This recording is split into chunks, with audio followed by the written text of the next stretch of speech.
하나님의 심판. 오늘은 하나님께서 하나님의 사람을 보내서 엘리와 그의 자손들을, 집안을 심판하시겠다 하는 것 선포를 하시는 그런 내용이죠. 직접 심판하는 것은 아니고 심판을 예고하는 예고편을 보고 있습니다. 참 안타깝지요. 하나님은 점잖으신 분이거든요. 이 정도 말할 정도면 하나님이 아마 엘리와 그의 가문에서 뭘 느꼈을까요? 배신감을 느꼈던 것 같아요. 배신감을. 네, 이 정도는 아닌 것 같은데 하면서 하나님께서 그 심판을 이야기하고 있습니다. 처음부터 이야기하죠. 너희 백성들이 어떻게 됐느냐? 애굽 땅의 종되었던 너희들을 하나님이 구원해냈다. 그런 백성이라는 거죠. 이것은 사람이 할 수 있는 것이 아니라 오직 하나님만이 할 수 있는 그 하나님의 은혜로, 하나님의 놀라운 역사로 되었던 이스라엘 백성. 그리고 레위 지파는 더합니다. 레위 지파가 대단해서 제사장 지파가 된 게 아니거든요. 12지파 중에서 중하위입니다. 중하위. 예. 중간 정도거든. 중간치기 그보다 더 밑일 수도 있습니다. 그럼에도 불구하고 하나님께서 레위 지파를 제사장으로 삼아 주셨다. 얼마나 존귀한 일입니까? 그렇게 했는데 오히려 배신 때리는 거죠. 어떻게 해요? 하나님보다 자기 자식들을 더 사랑해가지고 백성들이 가져오는 재물의 좋은 것을 어떻게 해요? 하나님께 바치는 게 아니라 좋은 것은 내가 먹고 덜한 것 하나님께 바치는 이런 제사장이 됐다는 거죠. 제사를 짓밟았다. 하나님을 모욕했다. 그렇게 볼 수 있겠지요. 그래서 하나님께서 분명히 말씀하고 있습니다. 나를 존중히 여기는 자를 내가 존중히 여기고 나를 멸시하는 자를 어떻게 해요? 내가 경멸하겠다. 정말 어마어마한 말씀을 선포하고 계십니다. 그러면서 이야기하죠. 엘리 가문의 자손들을 어떻게 해요? 노인이 없도록 하겠다. 노인이 많은 게 좋은 걸까요? 안 좋은 걸까요? 성경에는 노인이 축복이라고 해놨어요. 그래서 우리나라가 이제 완전 노인국가 됐거든요. 이거는 나이 든 사람이 많다고 지금 뭐라는 사람 많은데 사실 하나님의 축복입니다. 왜? 빨리 다 죽으니까 없는 거거든요. 그래 살만하니까 좋으니까 오래 사는 거예요. 하나님의 큰 축복입니다. 그러나 이제는 노인이 없게 해주겠다. 그리고 아들 그렇게 좋아하는 두 아들 홈리와 비나스를 어떻게 해요?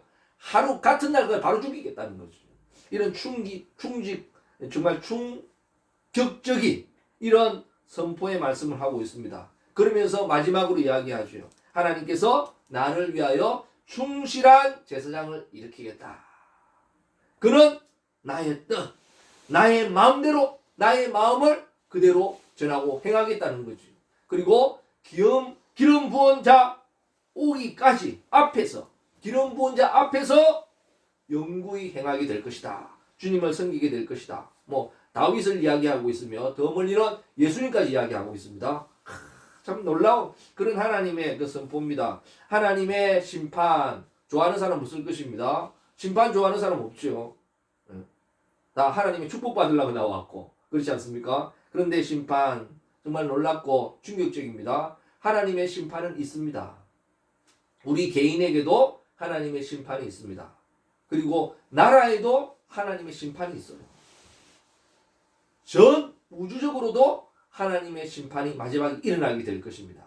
분명한 것은 이 심판이 점점 더 가까워오고 있다. 가까워지고 있다 하는 것은 누구나 느끼는 것이죠. 저 개인의 심판도 나라와 민족의 심판도 우주의 심판도 분명한 것은 점점 더 가까워지고 있다. 이런 심판의 선포를 받았을 때 우리는 어떻게 해야 될까요? 그때라도 넙죽 엎드려야 되지요. 하나님께 회개해야 됩니다. 지금 이 시대가 지금 우리가 바로 하나님께 회개하고 엎드려야 돼야 되는 그런 시기인 줄 믿습니다. 그렇지 않고는 살아갈 방법이 없어요. 오직 하나님께 매달려야 되거든요. 그러나 엘리 대제사장은 그러지 않았던 것 같아요. 그 이유하고 이 상황은 다음 장에 사무엘이 등장할 때 한 번 더 말씀을 나누겠습니다. 그래서 하나님과 우리 인간의 우리 보통 날씨를 이야기할 때 체감 온도도 함께 나오거든요. 예전에는 그런 거 없었습니다. 영하 10도 하면 그냥 영하 10도였는데 지금은 영하 10도 해놓고 체감 온도 얼마 그것까지 나옵니다. 요즘에 친절하게.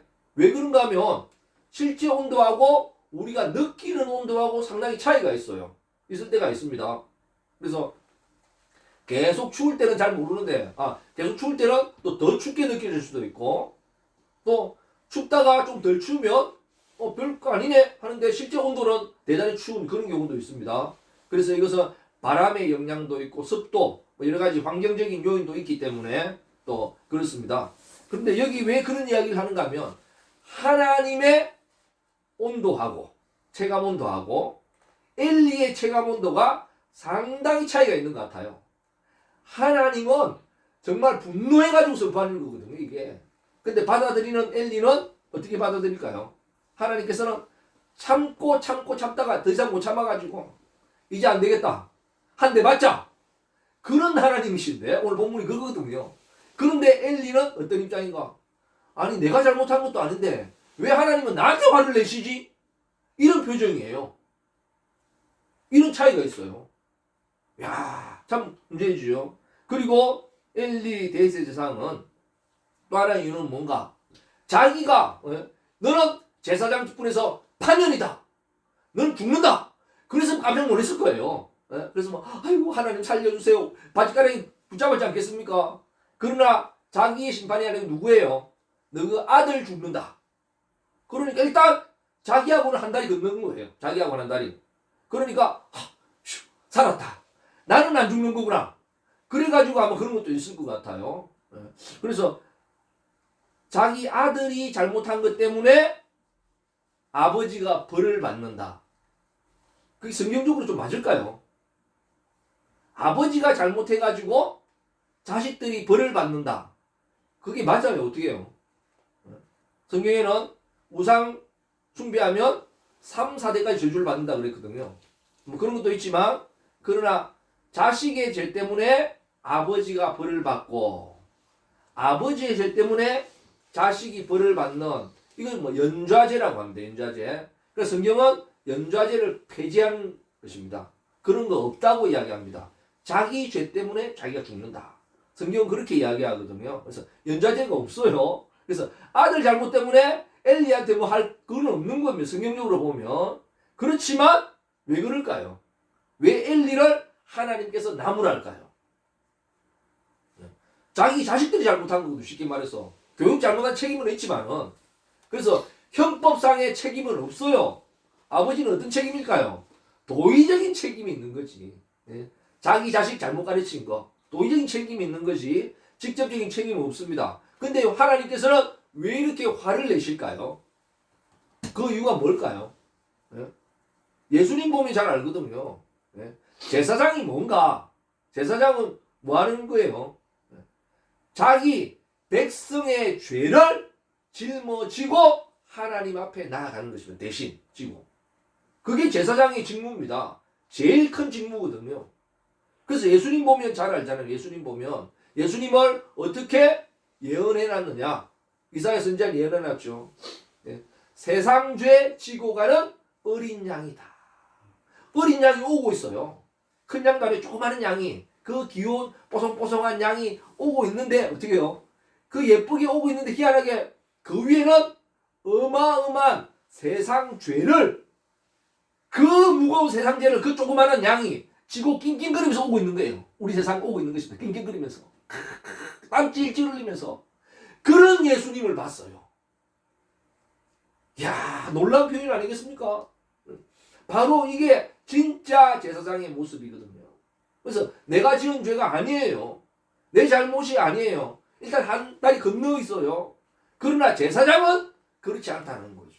그 사람의 죄를 대신 지고 하나님 앞에 나가서 회개하고 부르짖어야 될 사명이 누군가? 제사장의 사명이었는데 자기는 내가 지은 것도 아닌데 왜 나한테 하세요? 뭐 이런 분위기거든요. 너무 안타까운 모습이죠. 자기 자식뿐만 아니라 어떻게 해요? 백성의 죄까지 다 짊어지고 가야 하는 것이 바로 제사장의 직무다. 바로 그런 것이죠. 우리가 지금도 이런 제사장이 있다면 지금도 이런 사명을 감당하고 있다면 이 나라와 민족이 어렵고 가정이 어렵고 힘들다 할지라도 되는 줄 믿습니다. 아멘. 바로 그 한 사람이 저와 여러분들 되시기 바라겠습니다. 아멘. 세상의 모든 짐은 우리가 짊어지고 갈 수는 없겠지만은 최소한 어떻게 해요? 자기 가정의 짐은 좀 지고 가려고 좀 노력해야 안 되겠어요? 그렇지 않겠습니까? 이 나라까지는 우리가 못한다 할지라도 나라 들기 좀 힘들 것 같아요. 그래서 저도 한번 생각해 봤거든요. 우리 아들이 잘못해서 죽는데 내가 대신 죽어 죽을 수 있겠느냐? 참 쉽지 않은 일입니다. 쉽지 않은 일입니다. 그럴 수 있겠는가? 저도 쉽지 않지만 제가 노력하려고 애를 씁니다. 그런 일이 없기를 바라겠습니다. 그렇습니다. 나의 자녀도 마찬가지고 그렇습니다. 정말 이런 책임감, 이런 희생감, 이런 사명감이 있으면 지금 어렵고 힘들다 해도 할 수 있거든요. 헤쳐나갈 수 있습니다. 하나님이 이 정도 이야기하면 뭐 하라는 걸까요? 회개하라는 거거든요. 하나님 앞에 무릎 꿇으라는 거거든요. 그 말을 잘 못 알아들어요. 왜? 나이도 많고 그렇겠습니다만 못 알아들어요. 못 알아들어. 하나님은 죽이겠다. 진짜 죽이지만은 그건 뭘까요? 회개하라는 뜻이거든요.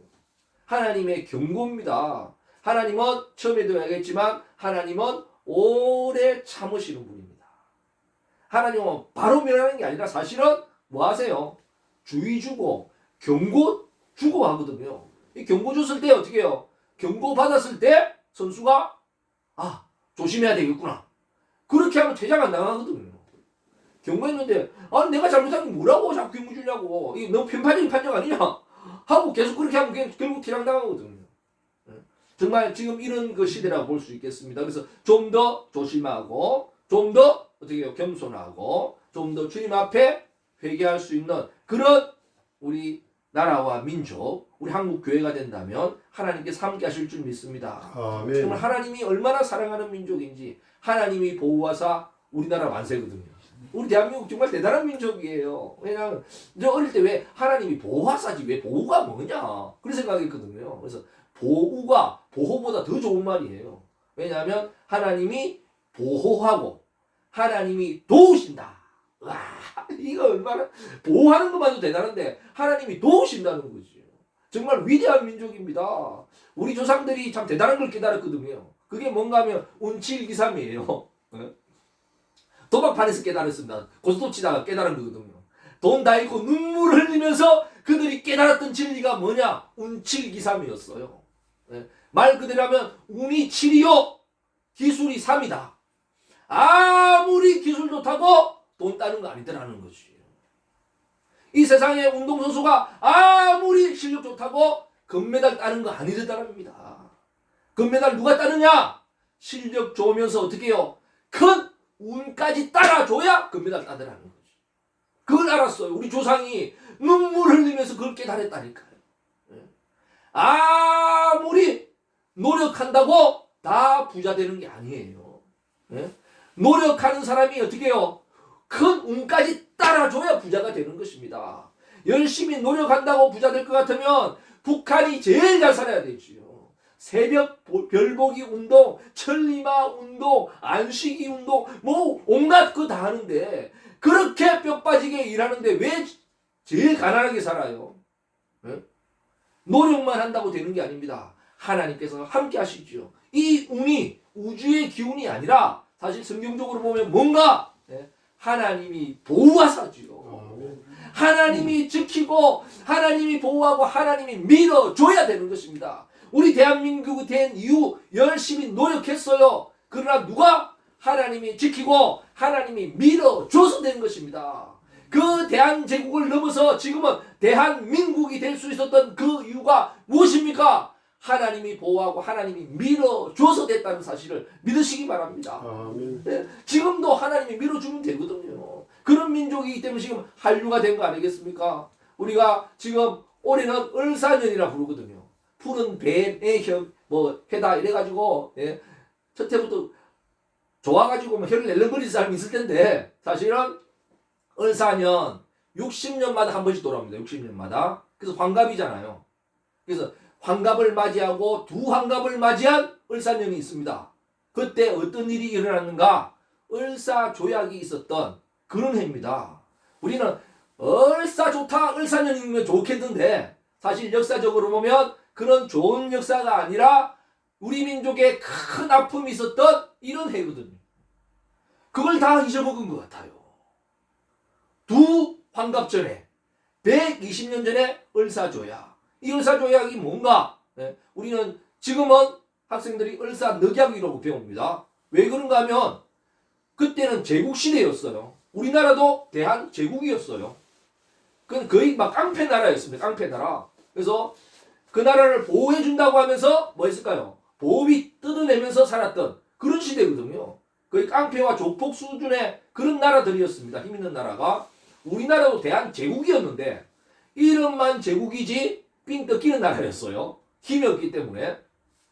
그래서 일본이 대한제국이 아주 혼란스러워요. 지금처럼 혼란스러웠던 것 같아요. 혼란하고 위험하니까 일본이 대한제국을 보호해주겠다. 그 명목으로 조약을 했어요. 그래서 일본은 을사보호조약이라고 이야기합니다. 보호해준다. 그 보호비 뜻입니다.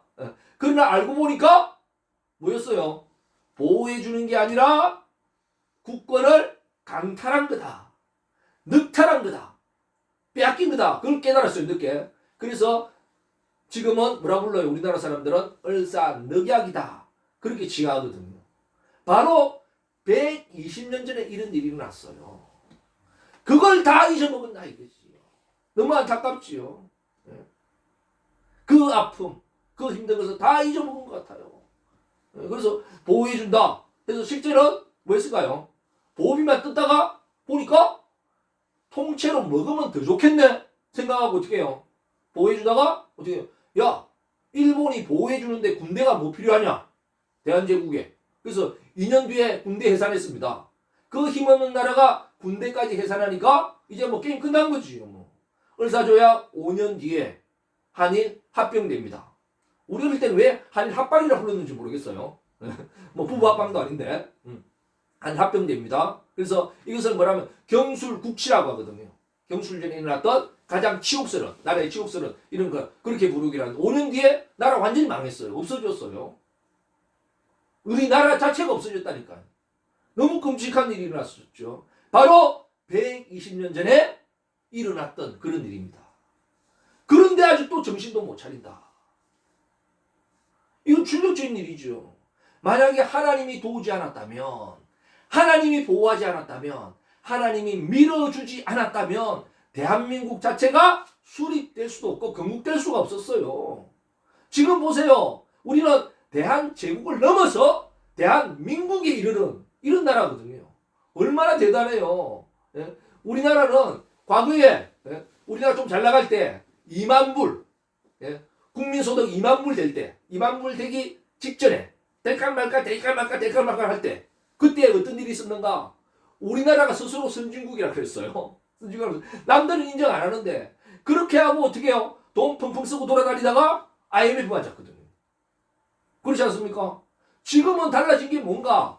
우리가 선진국이라 안 하는데 미국에서 계속 우리나라를 뭐라 불러요?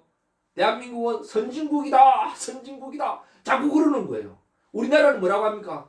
우리는 아직 아닙니다. 우리는 아직 부족합니다. 왜 그럴까요? 한국이 눈치는 빨라요. 선진국이라 하는 거는 뭐겠어요? 돈 더 내라는 말이고 돈 더 내라는 말이에요. 세금 더 내라는 말이거든요. 국제적으로. 그걸 알기 때문에 우리는 아직 부족합니다. 아직 아닙니다. 하지만 미국이 자꾸 선진국이다. 선진국이다 하니까 세계 나라 모두가 한국을 선진국으로 인정하고 다 선진국이라 알아요. 그러니까 이제는 선진국답게 우리가 아니라고 해도 이제 된 거니까 선진국답게 살아가야 되는 그런 민족이거든요. 그런 나라입니다. 얼마나 감사해요. 그렇게 어려워가지고 빼앗겼던 나라가 이제는 당당하게 선진국이 되었다. 이게 우리의 노력으로 가능한 것인가? 절대 불가능하지요. 대한제국의 틀을 벗어날 수가 없어요. 깰 수가 없습니다. 오직 하나님께서 그 대한제국을 넘어서 대한민국을 만들어 주셨지요. 우리는 여기에서 멈춰 있을 나라가 아닙니다. 대한민국을 넘어서 대한천국으로까지 나가야 될 그런 나라와 민족인데 우리가 이렇게 지금 해서 되겠는가? 이런 안타까운 심정이지요. 정말 그때를 한번 더 회상해보는 그런 시간을 한번 가졌으면 좋겠어요. 왜냐하면 얼마나 어려웠던지 그때가 주변국은요 서로 대한제국을 먹으려고 어떻게 해요? 대한제국과 상관도 없었어요. 자기네들끼리 가위바위보에서 이긴 사람이 먹는 거예요. 이긴 나라가. 세상에 그런 시대가 어디 있어요? 그래서 대한제국을 먹기 위한 전쟁이 무슨 전쟁이냐? 청일전쟁, 러일전쟁입니다. 중교섭, 청일전쟁, 교성전, 러일전쟁 해가지고 이긴 일본이 먹으니까 거기에 반대하는 나라가 단 한 나라도 없었다. 그냥 꿀꿀 삼키는데도 반대하는 나라가 단 한 나라도 없었어요. 그런 비참한 나라였었습니다. 한번 생각해 보세요. 그런 억울할 일이 어디 있어요? 우리는 뭐 우리하고 이런도 안 하고 저희네들끼리 해가지고 먹었어요. 그런 일이 어디 있냐고요. 세상에 있다니까. 하나님이 보호하지 않으면 그런 일이 있어요. 그것보다 더한 일도 발생할 수 있어요. 우리 대한민국은 하나님이 보호하사 우리나라 만세. 하나님이 보호하셔서 우리 건국됐지 않습니까? 대한민국 수립 하나님이 안 하셨으면 불가능한 일이지요. 독립 하나님이 안 하셨으면 불가능한 일이지요. 아무리 머리끼 누르고 죽창 찌른다고 해서 죄를 질 일이 아닙니다. 하나님이 도우셨지요. 하나님이 밀어주셨지요. 방해하면 어떻게 하나님이 막았지요. 그래서 가능한 줄 믿으시기 바랍니다. 이런 대한민국 조선은 모르겠어요. 대한제국은 모르겠어요. 그러나 대한민국은 하나님 빼고는 이야기할 수 없는 나라다. 대한민국만큼은 하나님 빼고는 이야기할 수 없어요. 그런 대한민국에 이제 하나님을 뽑겠다고 하니 참 문제가 되지 않겠습니까? 쉽지 않거든요. 이런 시대를 살아가고 있습니다. 우리가 과거의 그 아픔을 다시 생각하면서 정말 하나님께 감사하고 다시금 우리가 겸손해지는 이런 역사가 좀 일어났으면 좋겠습니다. 지금 여러 가지 사회로 정말 혼란하거든요. 하나님의 심판이 떨어져도 전혀 이상한 시국이 아닙니다. 지금이. 우리나라에 전쟁 터진다고 해서 문제될 게 전혀 없는 그런 시대를 살아가고 있어요. 그럼에도 불구하고 하나님이 한 번 더 참으신다. 하나님이 한 번 더 인내하신다. 하나님이 그냥 하나님이 경고하신다. 이제라도 우리가 정신을 차리고 하나님 앞에 무릎 꿇고 하나님께 나와야 되는 이런 전화 위복의 계기를 삼았으면 좋겠습니다. 그 당시 120년 전에는 주변 국가들이 우리 대한제국이 혼란한 일을 원했어요. 부추겼어요. 왜냐하면 그 나라 굴고 생기려면 혼란해야 되니까, 어려워야 되니까 일부러 그렇게 조성했거든요. 지금은 감사하게 그러지 않습니다. 우리가 우뚝 썼어요. 대한민국이 혼란하기를 주변 국가에서 원하지 않습니다. 혼란하면 오히려 더 손해예요. 일본이 대한민국이 혼란하기를 지금 원치 않습니다. 왜? 굴고 삼킬 수도 없기 때문에.